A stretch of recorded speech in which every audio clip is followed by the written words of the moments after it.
श्री राम जय जय राम। श्री राम जय जय राम। प्रिय भक्तों, भगवान विष्णु के अवतार श्री राम का नाम कौन नहीं जानता है।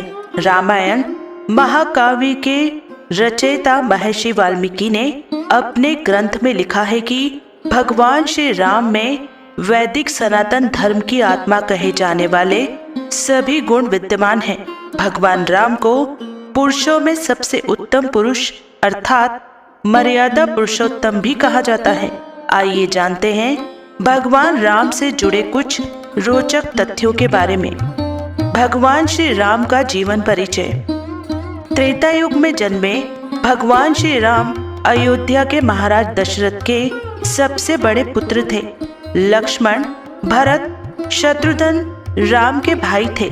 भगवान राम की माँ कौशल्या थी और शेष सुमित्रा और कैकेयी के पुत्र थे।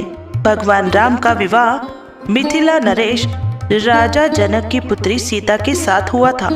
लक्ष्मण की पत्नी उर्मिला, शत्रुघ्न की पत्नी श्रुतकीर्ति और भरत की पत्नी मांडवी थी। विवाह के पश्चात भगवान राम को राजा दशरथ ने रानी कैकेयी के कहने पर 14 वर्ष के लिए वनवास पर भेज दिया था, क्योंकि एक वचन के अनुसार कैकेयी राजा दशरथ से कुछ भी मांग सकती थी।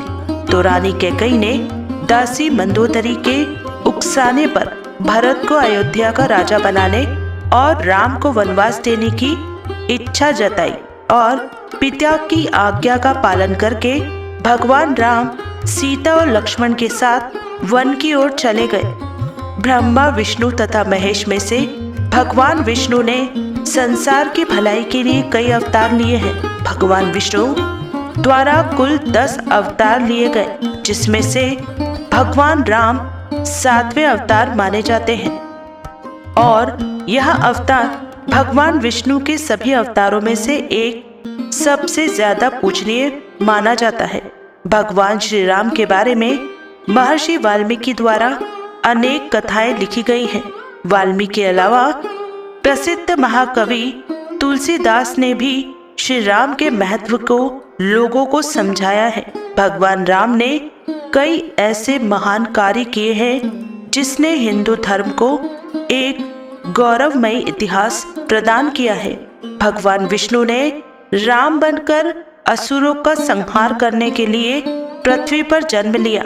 भगवान श्री राम ने मातृ पितृ भक्ति के चलते अपने पिता राजा दशरथ के एक आदेश पर 14 वर्ष तक वनवास काटा। नैतिकता, वीरता, कर्तव्य परायणता के जो उदाहरण भगवान राम ने प्रस्तुत किए, वह बाद में मानव जीवन के लिए मार्गदर्शक बन गए। एक कुशल और प्रजा हितकारी राजा थे राम। भगवान राम अपनी प्रजा को हर तरह से सुखी रखना चाहते थे। उनकी धारणा थी कि जिस राजा के शासन में प्रजा दुखी रहती है, वह राजा नरक भोगी होता है। महाकवि तुलसीदास जी ने रामचरितमानस में राम राज्य की विशद चर्चा की है। माना जाता है कि अयोध्या में 11,000 वर्षों तक भगवान राम का दिव्य शासन रहा। आदिवासियों के भगवान श्री राम वनवास के दौरान भगवान श्री राम ने देश के सभी आदिवासियों और दलितों को संगठित करने का कार्य किया और उनको जीवन जीने की शिक्षा दी। उन्होंने देश के सभी संतों और उनके आश्रमों को राक्षसों दैत्यों के आतंक से बचाया था। अपने 14 वर्ष के वनवास के दौरान भगवान राम ने भारत की सभी जातियों और संप्रदायों को एक सूत्र में बांधने का कार्य किया। चित्रकूट में रहकर भी उन्होंने धर्म और कर्म की दीक्षा ली। भगवान राम ने भारत भर में भ्रमण कर भारतीय आदिवासी जनजाति, पहाड़ी और समुद्री लोगों के बीच सत्य, प्रेम, मर्यादा और सेवा का संदेश फैलाया। और यही कारण था कि राम का जब रावण से युद्ध हुआ तो सभी तरह की अनार्य जातियों ने राम का साथ दिया। भगवान श्री राम कहते हैं कि पृथ्वी लोक ऐसा लोक है जहाँ जो भी आता है उसे एक दिन वापस लौटना ही होता है। ठीक इसी तरह श्री राम भी अपना मानवीय रूप त्याग कर अपने वास्तविक स्वरूप विष्णु का रूप धारण कर बैकुंठ धाम की ओर चले गए। वनवास के समय भगवान राम 27 साल के थे। लव और कुश राम तथा सीता के 2 जुड़वा बेटे थे। राम रावण युद्ध के समय इंद्र देवता ने भगवान श्री राम के लिए दिव्य रथ भेजा था। भगवान श्री राम ने पृथ्वी पर 10,000 से भी अधिक वर्षों तक राज किया। भगवान राम का जन्म चैत्र नवमी में हुआ था, जिसको भारत वर्ष में राम नवमी के रूप में मनाया जाता है। भगवान राम ने रावण को मारने के बाद रावण के ही छोटे भाई विभीषण को लंका का राजा बना दिया था। गौतम ऋषि ने अपनी पत्नी अहिल्या को पत्थर बनने का श्राप दिया था और इस श्राप से भगवान राम ने ही उन्हें मुक्ति दिलाई थी।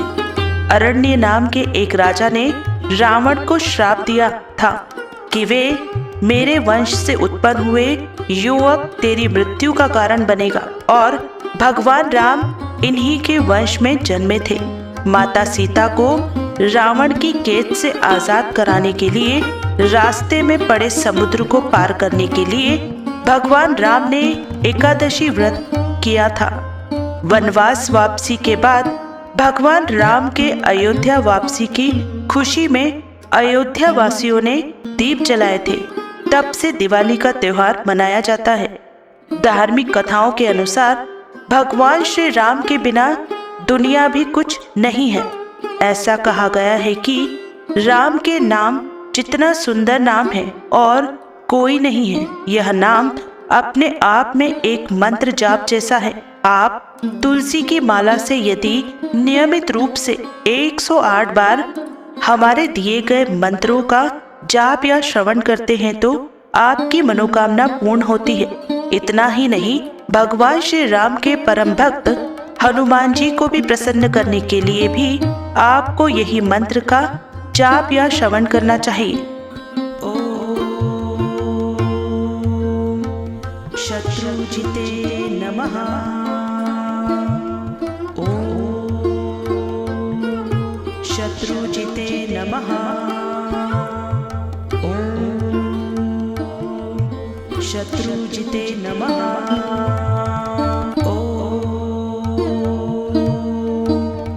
शत्रुजिते नमः। ओम शत्रुजिते नमः। ओम शत्रुजिते नमः। ओम शत्रुजिते नमः।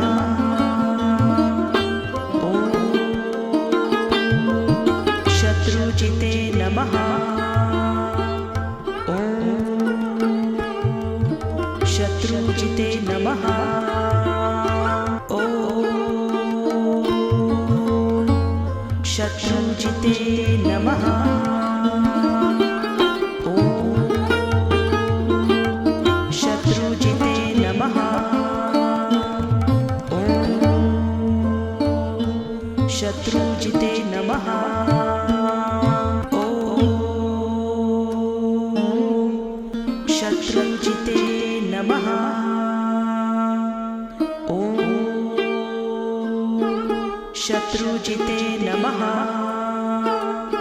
ओम शत्रुजिते नमः। ओम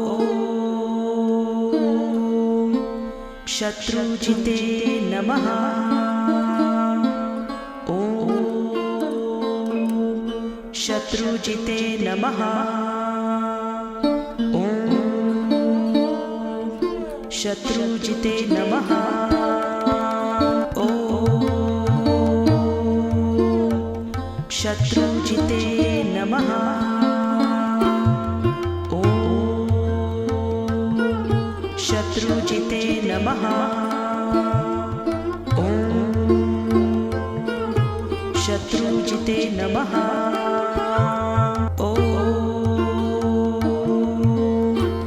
शत्रुजिते नमः।